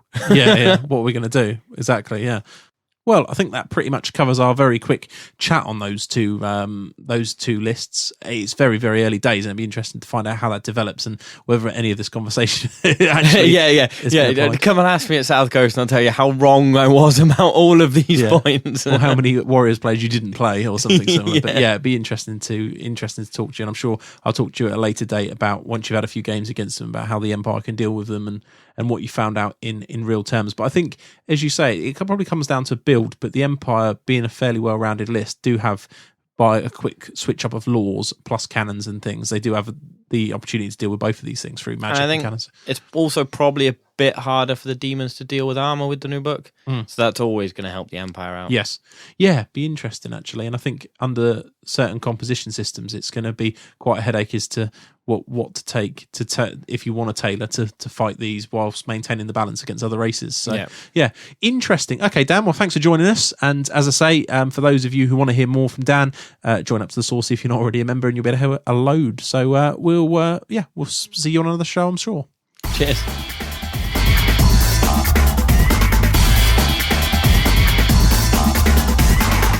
Hot or not? So Wayne, I like that little filler. Hot. We're quite proud of our little fillers, aren't we? Yeah, we are. Yeah. So hot or not? This segment is really little silly segment that we came up with. Wayne came up with. It wasn't originally called Hot or Not. It was called something slightly less family friendly, and it's been twisted into a segment. And it's literally a little segment where we talk about a random thing of the week we wanted just to chat about, really. And at this particular point, it's the Eagles from The Hobbit. range of miniatures that have come out from Games Workshop. So, Wayne, what do you think? Hot or not? I think they're hot. I think they're great. They're great. They're great eagles. Yeah. Boodum, yeah. Full of puns on this show. Yeah. But high elf players must be very happy because they've been screaming for new plastic eagles for a long, long time. And they're big as well, aren't they? You got the Guar here, obviously the resin one, which I think is about £25, and then you've got but then you get 2 plastic ones of the same size, and I think they're £30 for the 2. So £15 for eagle, I think that's pretty good. Yeah, I mean the metal one was similar, wasn't it? And the plastic's really nice quality, and they're huge, huge. And having met ones as well, transporting them, and they get dropped, damaged. They're an absolute nightmare. But these plastic guys, they're obviously.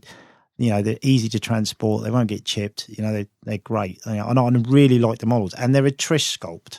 Yep. She must have loved doing those big wings. Nice, nice and flat. Because you take them on separately, there's a big old area for her to chip away with a hammer. But no, I think they're really, really good sculpts. I think they look great. She's done a really good job on them. No, I agree with you. So just to clarify for that, hot or not, they are hot. Oi, Muppet!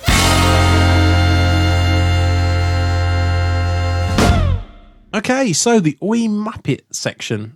This is an interesting one. It's a very small segment, kind of with tips about very short gameplay tips, really, to help you guys out. Warhammer 101, if you will. And today we're going to talk about a little rule called the 6-inch rule. And this rule is really something that I try and put into place when I play Warhammer, which is all about panic.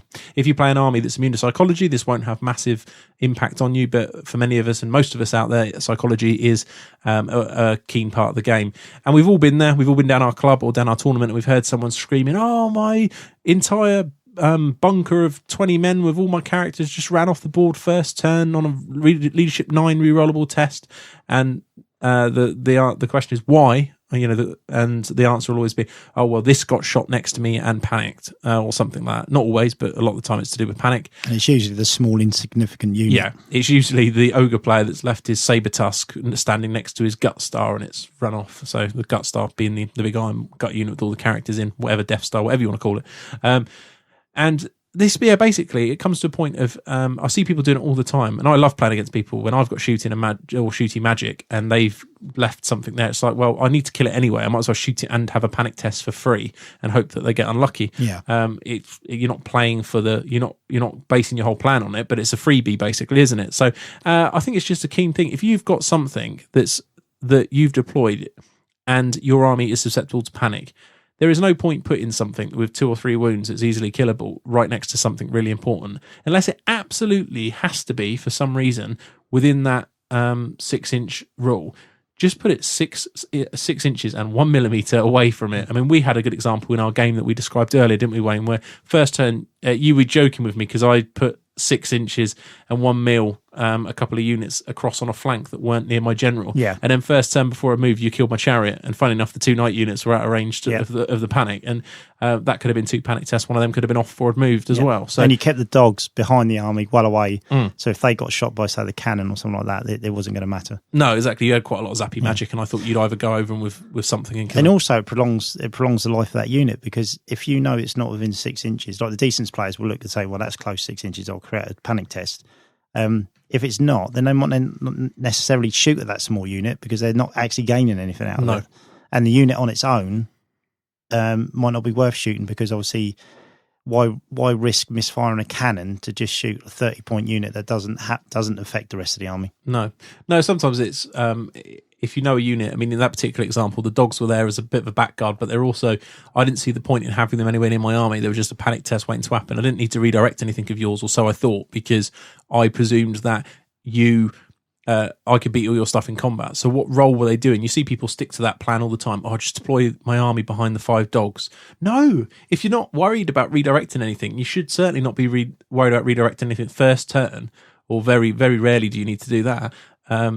Because you could just deploy further back if you're worried about it that badly. Yeah. Why are they there? And I think that's the key point I'm trying to get across, really, is, just don't be silly, because you will moan about your luck all day long, and then it will suddenly hit home, whether you're driving home from the tournament or going home after the club and sort of playing it back in your head, and then you'll think, actually, that didn't really need to be there. So, yeah. And sometimes as well, it stops a non-game for you and your opponent. If you've gone down your local gaming club, you got your figures out, like your 300 model Skaven army, put it all on there, and your Grey Seer unit panics first turn because you stuck a 6 rat pack right in front of it for no real reason. It didn't need to be there. It could have been behind the army on a flank in the corner. It doesn't matter. Yeah. You've denied your opponent a good game, and you. So yeah, something worth remembering, I think. Anything else on that, Wayne, that you can think of you want to say? No, I think you pretty much covered it. I mean, there are certain instances where you can't avoid it, like weapons teams, because obviously they are near to the unit. They're deployed within 3 but then inches, they get the 4-up ward save, so a lot of the time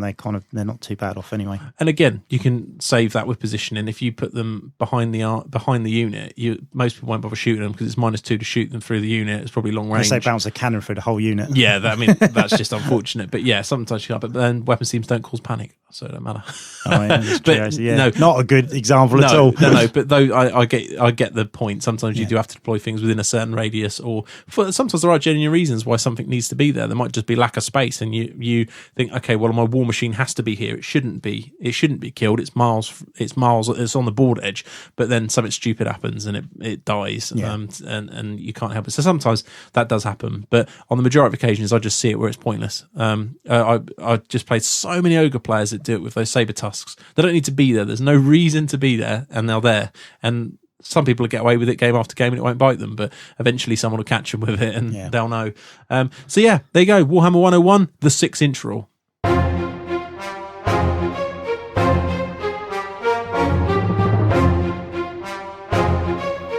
Hobby Hero. Hobby Hero. So, interesting, this little segment. It's all about stuff we want to see on the board. So this involves you guys. We want to hear your stories of how this did for you. So many moons ago, long-term listeners remember that I set a challenge out about the Coven Throne. I wanted someone to take to a 60 plus player 2-day tournament a Lord on a Coven Throne, because you just don't see him. Awesome model. And quite a few gamers rose to that challenge, and this is what this section is all about. So I've got one for you this time. One model that I've never seen on a board, and I'm not sure I ever will until you guys take up this challenge, is a Tomb King on a War Sphinx. Beautiful 500 points worth of win. Now there must be listeners out there. I mean, there's thousands of you. Someone there must have ran one before, but whether anyone's ever taken one to a tournament, I don't know, or any sort of meaningful game. But I really want to see this. I don't want to see you necessarily. Not proxying, but using your War Sphinx as a model. Fair enough. But what I really want to see is that guy that goes out of their way, the Wayne Kemp of the Warhammer world, that fancies painting that model because it looks cool and then fielding it in an army properly. A Tomb King on a War Sphinx. I really, really want to hear your stories about that. So you got 2 weeks to do this. 2 weeks. Yeah, we might talk about this 2 weeks. If we haven't done anything, we might expand it to 4 to give you time to do it. So someone in the next 2 shows, we'll review what you guys have come up with. But it really is about your story. So there you go. Take up the challenge. I want all the Tomb King players to get out there and play with their Sphinx. Ideal situation is obviously the model painted with the Tomb King on it. Pictures of the game. Yep. Yeah. So we can see it in action, and obviously a little bit about how the game went with it. Yeah, what he did. I want to know what he killed. If he killed anything. I can just see it now. Skaven player took him off first turn with his warp lightning cannon. The end. But it'll still be quite funny. So post those in. We're really keen to hear about these, and we're going to be chucking them out all the time. And I think gamers love to see it, don't they? I mean, we all got into it for quirky stories and stuff. And hopefully we'll be pleasantly surprised. And there's quite a few guys out there that have run it. At least give it a try. I'm sure there is. But yeah, we want to see pictures of it, especially if you've gone out your way to convert one. It's that hobby aspect of it's all really good as well. So that's it for Fast and Furious little bits. We're going to now get into our Beardy Weedy Week. Okay, Beardy Weirdy Week. So long-term listeners will know that this is our favourite bit individually. We love talking about what we've been up to and just having a general Warhammer chat. So Wayne, what have you been up to? Quite a bit. I've done my own version of a Skull Cannon of Khorne, which I just briefly spoke about earlier. So I finished that. Tried out some new colours actually, because I did the weapons, instead of doing them red, I did them as a colour by Foundry called Storm Blue. So obviously it starts off with almost black, and then it goes into kind of a sort of dusty blue. And I really like that colour, so I want to incorporate that on some other stuff. because I quite like to use it. I'm actually going to do it on the Seeker chariots. I'm going to paint those all in that colour, the actual chariots themselves. So I'll get a bit of practice, obviously for the future project that I'm going to be doing. Been really busy with scenery at the moment. Me and Brian Carmichael are just churning out loads of scenery because we're going to be selling it at the South Coast GT. So there'll be a stand there with hills, woods, impassable terrain, all sorts, and obviously we'll be doing people deals there on a day if they don't want to bring scenery with them, they want to buy some new stuff on the day. So yeah, we've been very busy with that. The demons, I'm painting a unit of Beast and Nurgle at the moment. Well, actually, there were my Fiends of Slaanesh, and because I looked at the list and I thought I'm probably never going to use Fiends anymore because they're like they're 3 minimum unit, and I probably thought I'm not really going to feel, like single unit. Obviously you can't do the singles anymore because there's other stuff I want on the list. So what I've done is I've actually painted those in a Nurgle theme. I didn't know if they'd work, but because they're kind of look insect-like, yes. But then I thought that actually ties in with the drone fly, the plague drones, because obviously they're insects, so it kind of does kind of fit a bit. So they're coming out all right. I've finished one of them. I've still got I've got the base coats done on 3 others, but hopefully they'll be finished this week. Just waiting on the plague drones to turn up from Odd Games and a flaming chariot. Cool. So I'm really looking forward to get started on those guys. What else have I done? Obviously the Seeker chariots, and I finished I touched up. I've done some more work on my Soul Grinder. Oh, yeah, cool. That seemed to be taking forever, that model, because I sort of come back to it. I've finished all the skin on it. It's basically an A-bomb kit that I've converted. Obviously, it's on the bigger base, so it's sideways, and I've added a load of stuff to it and put like a big sort of boiling cauldron on the side, which represents obviously the phlegm for the flamethrower, and then I've got a flamethrower on it as well. So it's the kind of tools that are on it, so you could have any combo from the book. I haven't actually written a list with it in yet, but I want it, so it's obviously another option. So hopefully I'll eventually get around to finishing that. I've only got the metal to do now on the base, but it just seems, because it's such a big model, it just takes forever to get it how I want it to look. I think that's it.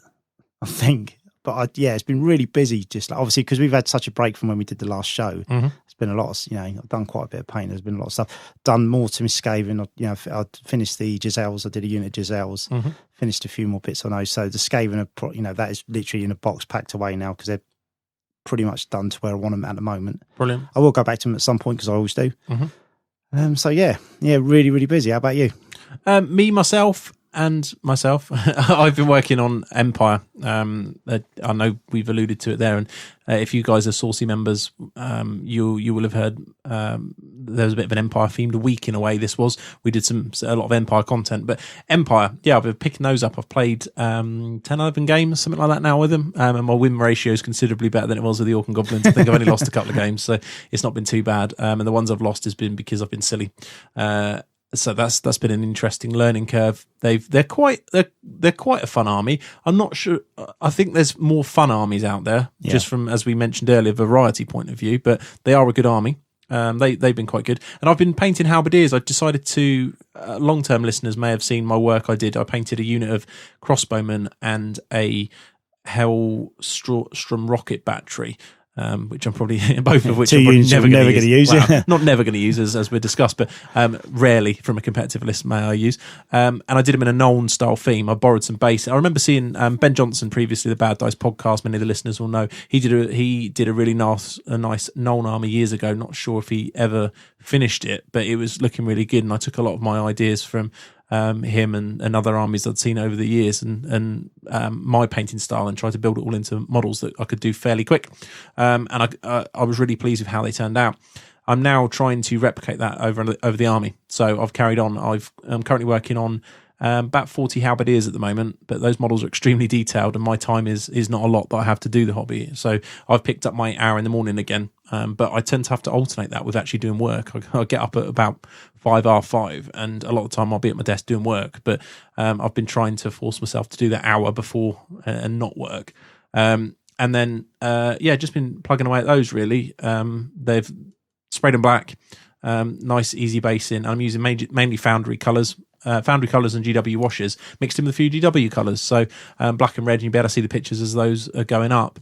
and then I'm going on from there. I've bought most of the stuff now. I'm really looking forward to painting the army, actually. It's an army I've always wanted to do, and I'm looking forward to sort of going through the builds, and I quite like to do the idea of that many people have done now of taking a unit of each two one of each, of each over the time. I think from a club perspective and a campaign perspective, I'd love to get a campaign going with you, maybe a couple of guys down the club at some point where we start small points once I've got a reasonable head start on you lot, because you'll beast me in terms of units. But even if we use even if you use, say, demons, because you want to play with them at the moment, we just play smaller point games and build it up as like an escalation thing. Would be quite fun, because we started to do that using the Blood in the Badlands stuff. I'd quite like to do something like that. But I need some models first. So that's the key thing I've been painting, and I've got them underway, and I've been quite enjoying doing them, actually. I'd say the Halberdier, the Empire State Troop models are a pain to paint because they've got so much detail on them. But I'd say I'm enjoying it. It's not too bad at all. And some of the other Empire kits are really nice. I'm looking forward to doing a Hurricaneum and a War Altar at some point. Getting onto those particular kits I'm really impressed with. So I've painted one of those Hurricaneums. You've got to do it in bits, like build it in sections and then paint it and then kind of stick it together. I can see that for sure. Because of the bit with the planets and the sphere, you've got to do all that separate, because you'd never be able to paint it otherwise. No. I mean, I think it's War Altar is going to be the first version of that up, but I do like the Hurricaneum. I used it in a Teams event. It's Serbin Sauerkraut, it was called, the Teams event. We come third, Team Heelanhammer, minus you, because you couldn't make that one. I'm not allowed. No, well, it was just off the back of, you did Sheffield, we weren't sure if you were going to do it or not. But that particular one, we did well as a team. I did sort of average. I lost a couple of games, won a few. But I used the Hurricaneum there, and I thought it was quite cool. Yeah. So I'm looking forward to painting one of them up. And just generally been painting the Empires and doing a lot of work on the show with regards to uploading archives and of the show to the Saucy section, redoing the forums, being in chat with our main man who does all our sites, about how we're going to do things in the future, and just looking at a few ways to improve the show, and spending a lot of time improving this audio quality. So hopefully the shows come out and it sounds okay. We've spent a lot of money on new kit, and it's the problem with good audio equipment is it's exactly that. It's good audio equipment, so it picks up everything, and it's actually harder to work with than sometimes bad mics are. So that's really what I've been up to in the hobby. Anything else from you, Wayne? Do you have any hobby wobbles this week?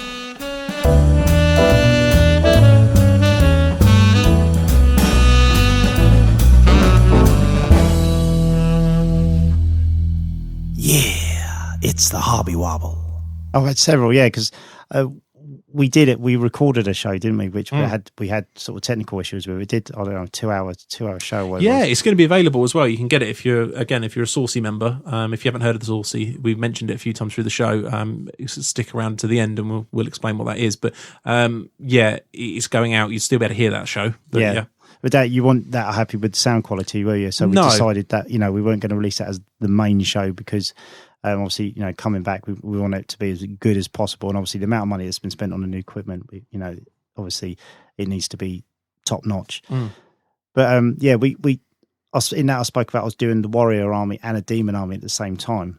But there's like only a week's gone by since then, and I'm just going to concentrate on the demons, because I want to finish my demon army as it is, and then I want to start a new demon army, which is going to be a real slow project, because I want to produce an army that's literally just about how well can I paint something if if there's no time limit. Yeah, and to be fair, the amount of tournaments I do, there is no time limit. And especially if I've already got an army painted that I can play with, I always find this all the deadlines with tournaments and this, trying to get stuff done in time, and you never, it's very nice when people say nice things about your army, but you're kind of always look at it and you think, that could have been a lot better than it was. So I want to do that. I've never really done that on an army. I want to kind of have that kind of, if one model takes me 3 weeks, it takes me 3 weeks. I'm looking forward to starting that. Excellent. Good. Well, I think that's about us for the week. There's not much else to say, really. So hopefully you guys have enjoyed our return. I know we certainly have. So on to the usual end of the show stuff. So to start with, I just want to talk about the Saucy section. For those of you who are new to the show, you may have heard us mention it throughout the show, but not necessarily sure of actually what it is. It's our premium content section. So it's a section of the Heelanhammer forum that is viewable only to those people that have contributed to the show. As you may or may not be aware, podcasts are reasonably expensive to set up, and certainly with the repurchase of the equipment and all the running costs that go with it, we're looking for some help with that. And in return, we provide you guys with a load of extra content, bonus shows, etc. This time round, we're looking to put all our army reviews, which long-term listeners will know are normally sort of 3-hour shows with, say, 4 guests on, and we go through all the options in the book and give it a real detailed review. Those kind of army reviews are going to go on it, and we've split the section up slightly and had a bit of a rejig from previous. So if you've been a previous Saucy member and you liked it, I'm sure you'll be even more happy. If you've been a previous Saucy section member before and thought, not sure, if this is something I want to roll on with, I'm sure it's definitely worth giving a go. We've put a lot of effort into the kind of content we want to release for that. One thing we're very keen on is having specific chats ongoing. So we've got a listing of all the races, and as we're going, we're building up the races. So for instance, the first chat that will be on there that's recorded last week is a chat between myself and one of the top Empire generals in the country currently, Dan Thomas, and we just chat about the Empire as a whole and how he got on at the last couple of events and general things that people really want to know about, and that's there. We've got 4 at the moment of the current edition army books, and they'll be built on as we go on. And the other thing we will have is a big archive of all the Heelanhammer shows that we've ever done. That's all going up there. At the moment, they're slowly being uploaded, so we'll probably do a batch of 10 and then keep uploading them, but the whole entire archive will be up there. So if you're interested in all that kind of extra listening and you run out of podcasts very quick, it's a great thing for you. Or if you're interested in just specific chat about an army and you just want to hear about all those things, it's good as well, because you can just click on them and download them. So please get on board. Please help us, support us. As I say, it really does ease the financial burden of keeping this running for you guys, so that'd be fantastic. So next on the list, our sponsor, oddgames.co.uk, for all your hobby needs. So if you need anything new for your army, make sure to check them out. They're currently got a 5% extra discount code for Heelanhammer listeners, the code to which will be in the show notes at the end of the show. For those of you that haven't heard of Odd Games, they're an English-based company supplying a lot of different gaming products. They're born and bred gamers, so there's everything from sort of card games and board games, which are particularly good prices on the internet as well if you're interested, to obviously the Games Workshop stuff that we all play with. They offer discounts of up to 20% depending on what's going on, and as we've mentioned, there's a 5% discount code for listeners of the shows. Their deals of the week, huge range of card games and sort of accessories that any sort of accessories that you might need for that kind of stuff, magnets for war games, just tons of stuff. And again, it's run by gamers, and they've got a real active interest in all the products they sell. So if there's something particular you want, they're bound to have the knowledge to know, or at least know where they can find out the information if there's something very specific that you want. They've got about 50 years worth of retail experience between them as well. So the experience from having talked about people before they were a sponsor, talked about them and heard about them on the tournament scene has all been good.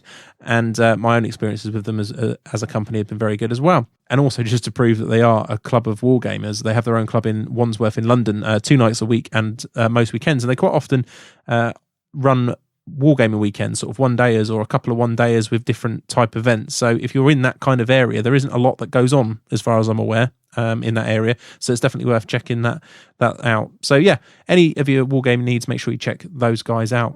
But lastly, if you want to contact myself or Wayne, it's dan@heelanhammer.com or wayne@heelanhammer.com. You can find us on Twitter @Heelanhammer and @WayneKemp13, as he's a big Skaven fan, for those of you who haven't heard the show before. You can contact us direct, or if you want to discuss the show, give us any feedback on that kind of thing, you can either do that via those methods or on our forum, heelanhammer.com. You'll see the forums tab there.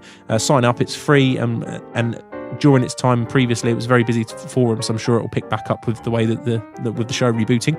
So check that out, and you can leave us comments on the show thread there and discuss it with other gamers. So especially where we're doing a lot of interactive things, there's a few segments coming up where we want your story, basically. We want your pictures, your contributions, and all those things can be shared on our forum. So make sure you get involved with that. It's a really good little community, and it has been for some time. So check that out. Apart from that, usual kind of things, make sure if you're listening to us on iTunes, you pop us a nice review on there. It helps us move up the charts and prospective new listeners find us. And of course, the most important thing, make sure you share with your friends. If you're into blogging or anything else, or Twitter or Facebook, make sure you're talking about us. It'll be a real help, because at the end of the day, we want more people to listen to us talk about Warhammer. So that's it really, guys. I hope you've enjoyed us coming back. We've certainly missed doing it, and we're looking forward to seeing how it goes, seeing how we've got a lot of new segments and bits and pieces that we couldn't fit into this particular show that are coming in the next shows. So hopefully you'll enjoy them all. And again, please give us your feedback. Until next time, we'll see you then.